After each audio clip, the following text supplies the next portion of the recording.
बरसात के महीने में या सावन के महीने में जब चारों तरफ हरा-भरा हो जाता है, तो इस दौरान एक व्यवस्था और खूब चलन में होती है, वो है हरे रंग की चूड़ियाँ और हरे रंग की साड़ी और बच्चियों के हरे रंग के कपड़े और यहाँ तक पुरुषों में भी हरे रंग का चलन कमोबेश थोड़ा कम है। इसके पीछे 3 बड़े कारण हैं, जो विज्ञान मानता है। एक बड़ा कारण है मनोवैज्ञानिक, दूसरा है क्रोमोथेरेपी और तीसरा है सर्कैडियन रिदम। दरअसल, चूँकि ये महीना ऐसा है कि इस महीने में धूप कम होती है और धूप कम होने से जो मेलाटोनिन का लेवल है, एक हार्मोन निकलता है पिनियल ग्लैंड से मेलाटोनिन।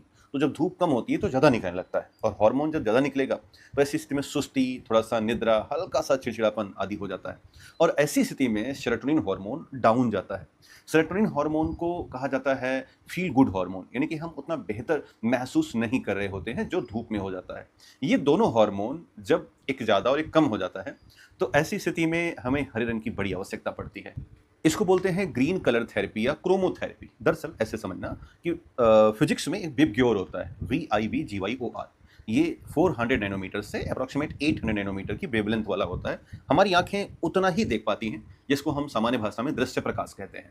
अब जो ग्रीन कलर है, इसका जो वेवलेंथ है वो 550-55 नैनोमीटर के आसपास है। हमारी आंखें दो रंगों को बहुत शानदार महसूस करती हैं, एक तो हरा कलर और एक पीला कलर, जो एक अच्छा आंखों को बेहतर लग सके। दूसरी बड़ी बात कि जो ये ग्रीन कलर है, ये हमारे पैरासिम्पैथेटिक नर्व सिस्टम को एक्टिव करता है।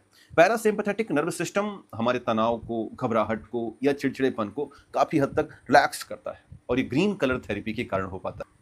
अक्सर एक और सवाल आता है कि चूड़ियाँ हरी रंग की ही क्यों इसमें डिमांड है या इस समय हरे रंग की चूड़ियाँ क्यों ज़्यादा प्रेफर की जाती हैं? देखो, चूड़ी प्रमुख श्रृंगार में से एक श्रृंगार है, ऐसा समाज मानता है और चूँकि ये ग्रीन कलर में है तो 2-3 बड़े काम कर रही हैं। एक तो ग्रीन कलर रिफ्लेक्शन कर रही हैं जो स्किन के लिए बेहतर होता है। ये एक तरीके से इसमें हल्का-सा फ्रिक्शन होता है, घर्षण होता है और एक माइक्रो एक्यूप्रेशर पैदा कर रही हैं यहाँ पर कलाइयों के पास। तीसरा जो बड़ा कारण है, हमारे ब्रेन में ना एक अल्फा वेव निकलती हैं। ये अल्फा वेव हमारे लिए बड़ी पॉजिटिव होती हैं, अच्छे संकेत के लिए, अच्छी विचारधारा के लिए।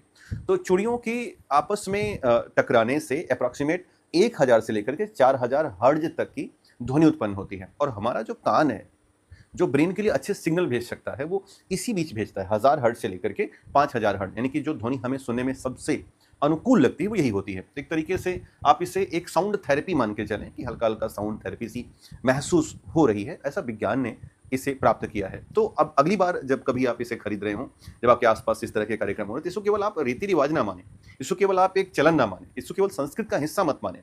इसके वैज्ञानिक कारण भी हैं जो हम अपने आप से इसे देख पाते हैं। खैर, हर तरह की विचारधारा अलग है। हमने इसको विज्ञान की भावनाओं से आपको समझाया। उम्मीद है आपको इसके वैज्ञानिक दृष्टिकोण भी समझ में आए होंगे। बहुत-बहुत धन्यवाद। नमस्कार।